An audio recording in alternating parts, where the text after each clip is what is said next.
నమస్తే, welcome to news watch. ముందుగా బులెటిన్లోని update చూద్దాం. విద్యుత్ రంగం అవకతవకలపై తెలంగాణ అసెంబ్లీలో వాడివేడిగా చర్చ. భద్రాద్రి పవర్ ప్రాజెక్టులో వేల కోట్ల అవినీతి జరిగిందని సీఎం ఆరోపణ. అల్లూరు జిల్లా చింతపల్లిలో విద్యార్థులకు ట్యాబ్లు పంపిణీ చేసిన సీఎం జగన్. 9,000 స్కూళ్లలో 4,34,00,000 మందికి ట్యాబ్లు.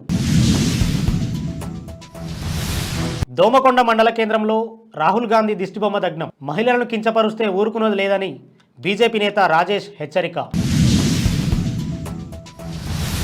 గాజాలో బయటపడ్డ హమాస్ అతిపెద్ద కమాండ్ సెంటర్. ఇజ్రాయెల్ హమాస్ మధ్య కొనసాగుతున్న భీకర యుద్ధం. ఏపీలో వాలంటీర్లకు గుడ్ న్యూస్. సీఎం జగన్ పుట్టినరోజు కానుకగా శాలరీ పెంపు. తీవ్ర కరువులో ఉన్నాం, నిధులు మంజూరు చేయండి. కేంద్ర మంత్రికి కర్ణాటక సీఎం సిద్ధరామయ్య వినతి.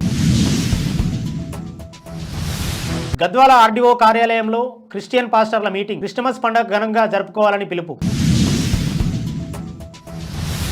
భూ యాజమాన్య హక్కు చట్టాన్ని రద్దు చేయాలని రాజోల్లో బార్ అసోసియేషన్ సభ్యుల బైక్ ర్యాలీ.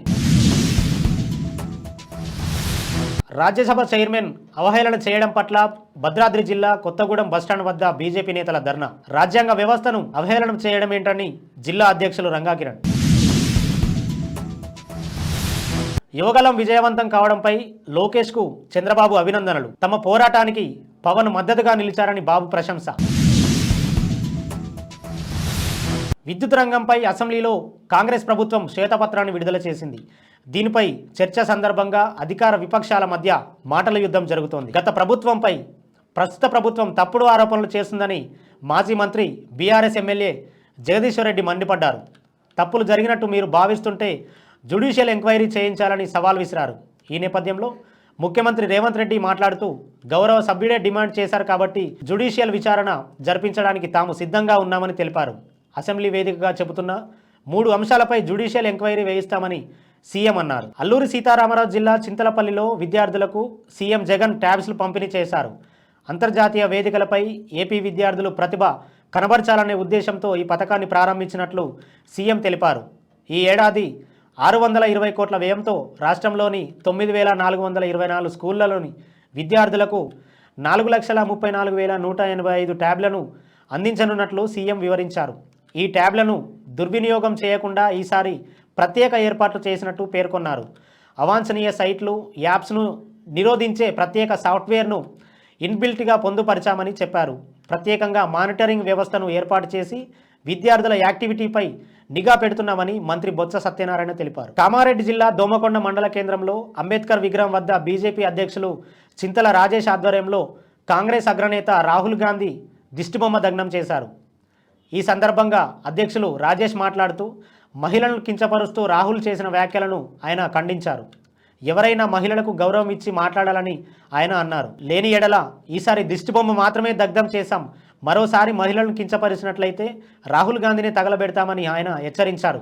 ఈ కార్యక్రమంలో దోమకొండ బీజేపీ నేతలు, కార్యకర్తలు పాల్గొన్నారు. రాష్ట్ర అధ్యక్షులు కిషన్ రెడ్డి గారి ఆదేశాల మేరకు ఏదైతే గత 4 రోజుల క్రితం పార్లమెంట్ సమావేశంలో మన దేశ ఉప రాష్ట్ర మంత్రి గారిని వ్యతిరేకిస్తూ ఒక టీఎస్ ఎంపీ గారు, కాంగ్రెస్ పార్టీ నాయకులు, ఒక ఎంపీ అయిన ఒక హోదాలో ఉండి ఒక ఉపరాష్ట్ర మంత్రిని వ్యక్తీకరిస్తూ ఇష్టానుసారంగా హీనల చేస్తూ వక్రీకరంగా ఆయన హంగులతోటి ఆమెను వ్యతిరేకించడం, దాన్ని ఒక జాతీయ పార్టీకి అధ్యక్షునిగా వ్యవహరిస్తున్న రాహుల్ గాంధీ నీచంగా ఒక మహిళ అని కూడా చూడకుండా ఆమెను వీడియో తీసి సోషల్ మీడియాలో పెట్టడము, ఇది నీచమైన సాంప్రదాయము.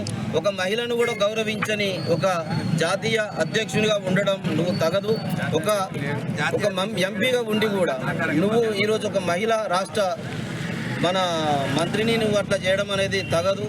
కాబట్టి సిగ్గు తెచ్చుకొని నీ హోదాకు మరొక్కసారి, ఇది గతంలో కూడా నీ ఎంపీ పదవిని పక్క పెట్టడం జరిగింది, ఇది మళ్ళా కూడా అదే నీ తంతు మారడం లేదు. కాబట్టి ఈసారైనా సిగ్గు తెచ్చుకొని నీవు ఎంపీ పదవికి రాజీనామా చేసి రాజకీయ సన్యాసం తీసుకోవాలని చెప్పేసి కోరడం జరుగుతుంది.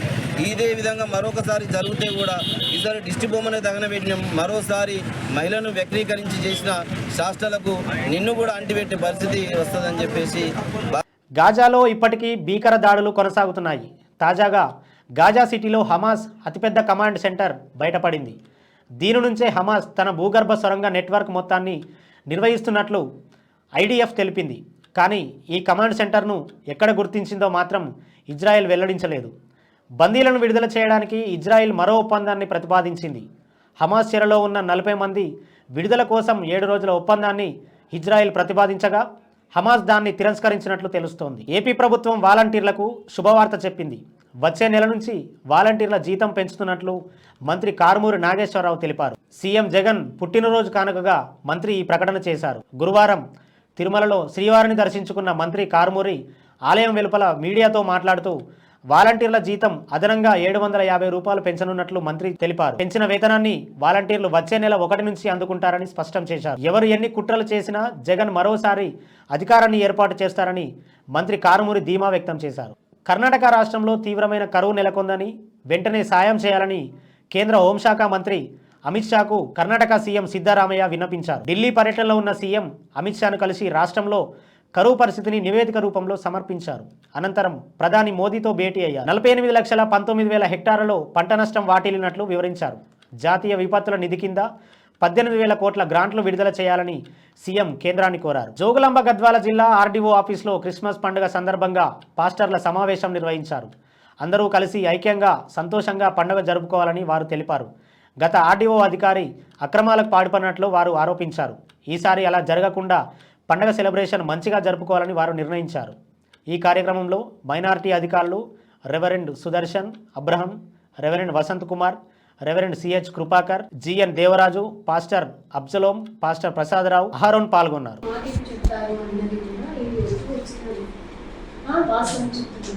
అలాంటివి జరగకుండా ఇప్పటికైనా మీరు సామరస్యంగా పనిచేస్తుంది. ఈ విధంగా జరిగినప్పుడు మీకు అడిగే వాళ్ళు లేదని అనుకుంటున్నారు, ఏం బిజీ షెడ్యూల్లో ఉన్నారు, ఇప్పటికైనా అర్థం చేసుకుంటారు అనే ఉద్దేశంతో రిజిస్టర్డ్ లెవెల్లో మీరు ఎలా బయటవరికి ఏంటి అనేది దానికి రూల్స్ అండ్ రెగ్యులేషన్ దాని ప్రకారం చేయవచ్చు. ఏం చేస్తున్నారు ఆడవాళ్ళు అంటే చేస్తారు, కాకపోతే కొంత సమన్వయంగా అర్థం చేసుకుంటారన్నది టైమ్స్. ఏ టైంలో పనిష్మెంట్ అయితే ఇవ్వలేము కదా, చేసిన తప్పులు ఏంటి ఊపిరి ఏంటి అసలు ఏం ప్లాన్ కదా, ఇప్పటికైనా చూసుకోండి అని చెప్పి నేను ఒక ఆర్డీఓగా ఫస్ట్ క్లాస్ రిజిస్టర్డ్గా డివిజన్ లెవెల్లో మొత్తం 2 కాన్స్టిట్యూన్సీ ఉన్నాయి.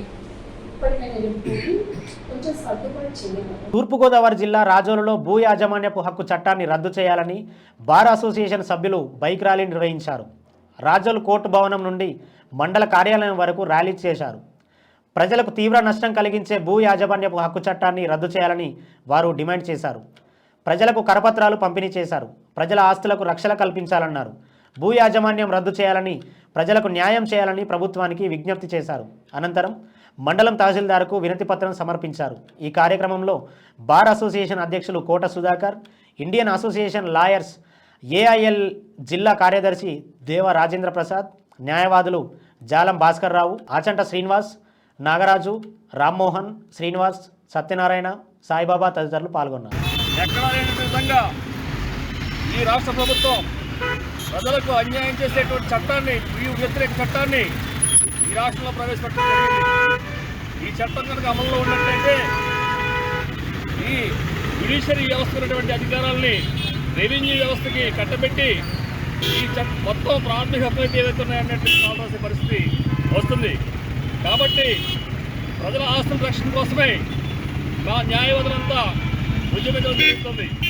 ఈ చట్టం అమల్లోకి వచ్చినట్లయితే ఏదైనా ఒక వ్యక్తి యొక్క ఆస్తిని రెవెన్యూ అధికారి రాజకీయ పనులకు లోబడి ఒక మ్యూటేషన్ చేసినట్లయితే నిజమైనటువంటి ఆస్తిదారుడు దాన్ని కనుక హక్కుదారుడు దాన్ని మేల్కోకపోతే దేవుని నష్టం వాటిల్లేటువంటి పరిస్థితి అవుతుంది. ఇదే ఒక్కసారి మ్యూటేషన్ జరిగిన తర్వాత 2 years వరకు దాన్ని హక్కుదారుడు కనుక చూసుకున్నట్లయితే ఎవరైతే రాజకీయ పనుల ద్వారా వచ్చినటువంటి మ్యూటేషన్లో వచ్చినటువంటి వ్యక్తి యాబ్సల్యూట్లీ వాటర్ అయ్యేటువంటి పరిస్థితి ఉంది. కాబట్టి ఈ నిజమైనటువంటి హక్కుదారులకి తీవ్ర నష్టం వాటిల్లుతుంది ఈ చట్టం ద్వారా. ఉపరాష్ట్రపతి రాజ్యసభ చైర్మన్ జగదీష్ ధన్ఖడ్ను విపక్ష కాంగ్రెస్ ఎంపీలు అవహేళన చేయడాన్ని భారతీయ జనతా పార్టీ భద్రాద్రి కొత్తగూడెం జిల్లా అధ్యక్షులు కేవీ రంగా కిరణ్ తీవ్రంగా ఖండించారు. ఈ సందర్భంగా రాష్ట్ర పార్టీ అధ్యక్షులు కిషన్ రెడ్డి పిలుపు మేరకు భద్రాద్రి కొత్తగూడెం జిల్లా కేంద్రమైన కొత్తగూడెం పట్టణ బస్టాండ్ సెంటర్ నందు గురువారం బీజేపీ నాయకులు నిరసన తెలుపుతూ ధర్నా నిర్వహించారు. ఈ సందర్భంగా రంగా కిరణ్ మాట్లాడుతూ పార్లమెంట్ ఆవరణలో విపక్ష కాంగ్రెస్ ఎంపీలు రాజ్యసభ చైర్మన్ను అనుకరిస్తూ వారి హావాభావాలను చూపెడుతూ ఎగతాళి చేయడాన్ని ఆయన తీవ్రంగా తప్పుపట్టారు. ఇది చాలా దురదృష్టకరమన్నారు. టీఎంసీ ఎంపీ కళ్యాణ్ బెనర్జీ రాజ్యసభ చైర్మన్ని అనుకరించడం, ఆ కార్యక్రమాన్ని రాహుల్ గాంధీ తన మొబైల్లో చిత్రీకరించడం చూస్తుంటే ప్రజాస్వామ్యాన్ని, రాజ్యాంగ వ్యవస్థను అవమానించడమే అని ఆయన అన్నారు. ఇండియా కూటమి సంస్కృతి అని దుయ్యబట్టారు. రాజ్యసభ చైర్మన్ను అవమానించిన ప్రతి ఒక్కరిని కఠినంగా శిక్షించాలని, వారిని రాజ్యాంగ పదవుల్లో నుంచి తొలగించాలని ఆయన డిమాండ్ చేశారు. ఈ కార్యక్రమంలో రాష్ట్ర కార్యవర్గ సభ్యులు జంపన సీతారామరాజు, జిల్లా ప్రధాన కార్యదర్శి ఎడ్లపల్లి శ్రీనివాస్ కుమార్, జిల్లా అధికార ప్రతినిధులు వెంకటేశ్వర్లు, జైన్, కొత్తగూడెం అసెంబ్లీ కన్వీనర్ నరేంద్రబాబు తదితరులు పాల్గొన్నారు. చైర్మన్ గారికి పత్రికాముఖంగా బేషరతుగా క్షమాపణలు చెప్పే వరకు భారతీయ జనతా పార్టీ తరఫున వారిని పరదేశీయుడిగా భావించడం జరుగుతుంది. మన భారతదేశంలో పుట్టి పెరిగిన వ్యక్తి మన ఉపరాష్ట్రపతి గారిని అవమానకరంగా మారటం అనేది ప్రతి ఒక్కరికి కూడా అవమానం. దీన్ని భారతీయ 140 కోట్ల మంది ప్రజలు కూడా వ్యతిరేకిస్తున్నారు. ఈ విషయాన్ని రాహుల్ గాంధీ గారు ఆత్మావలోకన చేసుకొని వారి క్షమాపణ చెప్పి వారి విజ్ఞతను ప్రదర్శించాలని ఈ రకంగా కోరుకుంటున్నాం. యువగలం పాదయాత్రను విజయవంతంగా పూర్తి చేసిన యువనేత నారా లోకేష్ను టీడీపీ అధినేత నారా చంద్రబాబు నాయుడు ప్రశంసించారు. యువగలంను దిగ్విజయంగా పూర్తి చేసిన లోకేష్కు అభినందనలు తెలిపారు. టీడీపీ పోరాటానికి మద్దతుగా నిలిచిన పవన్ కళ్యాణ్ కూడా ధన్యవాదాలు అని, ఏపీ ప్రజలు మార్పును కోరుకుంటున్నారనే సంకేతాలను నిన్న జరిగిన యువగలం నవశకం చాటి చెప్పిందన్నారు. టీడీపీ జనసేన కలయికపై ప్రజలు నమ్మకంగా ఉన్నారు. రెండు పార్టీలు కలిసికట్టుగా ఏపీని దేశంలోనే గొప్ప రాష్ట్రంగా పునర్నిర్మిస్తాయని ట్వీట్ చేశారు. బులెటిన్లోని అప్డేట్లు మరోసారి చూద్దాం. విద్యుత్ రంగం అవకతవకలపై తెలంగాణ అసెంబ్లీలో వాడివేడిగా చర్చ. భద్రాద్రి పవర్ ప్రాజెక్టులో వేల కోట్ల అవినీతి జరిగిందని సీఎం ఆరోపణ. అల్లూరు జిల్లా చింతపల్లిలో విద్యార్థులకు ట్యాబ్లు పంపిణీ చేసిన సీఎం జగన్. 9,000 స్కూళ్లలో 4,34,00,000 మందికి ట్యాబ్లు. దోమకొండ మండల కేంద్రంలో రాహుల్ గాంధీ దిష్టిబొమ్మ దగ్నం. మహిళలను కించపరుస్తే ఊరుకున్నది లేదని బీజేపీ నేత రాజేష్ హెచ్చరిక. గాజాలో బయటపడ్డ హమాస్ అతిపెద్ద కమాండ్ సెంటర్. ఇజ్రాయెల్ హమాస్ మధ్య కొనసాగుతున్న భీకర యుద్ధం. ఏపీలో వాలంటీర్లకు గుడ్ న్యూస్. సీఎం జగన్ పుట్టినరోజు కానుకగా శాలరీ పెంపు. తీవ్ర కరువులో ఉన్నాం, నిధులు మంజూరు చేయండి. కేంద్ర మంత్రికి కర్ణాటక సీఎం సిద్ధరామయ్య వినతి. గద్వాల ఆర్డీఓ కార్యాలయంలో క్రిస్టియన్ పాస్టర్ల మీటింగ్. క్రిస్టమస్ పండుగ ఘనంగా జరుపుకోవాలని పిలుపు. భూ యాజమాన్య హక్కు చట్టాన్ని రద్దు చేయాలని రాజోల్లో బార్ అసోసియేషన్ సభ్యుల బైక్ ర్యాలీ.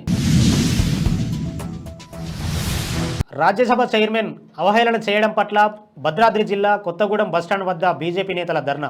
రాజ్యాంగ వ్యవస్థను అవహేళన చేయడం ఏంటని జిల్లా అధ్యక్షులు రంగా కిరణ్. యువగలం విజయవంతం కావడంపై లోకేష్కు చంద్రబాబు అభినందనలు. తమ పోరాటానికి పవన్ మద్దతుగా నిలిచారని బాబు ప్రశంస. ఇవి ఇప్పటి వరకున్న అప్డేట్స్. మరో బులెటిన్లో మళ్ళీ కలుద్దాం.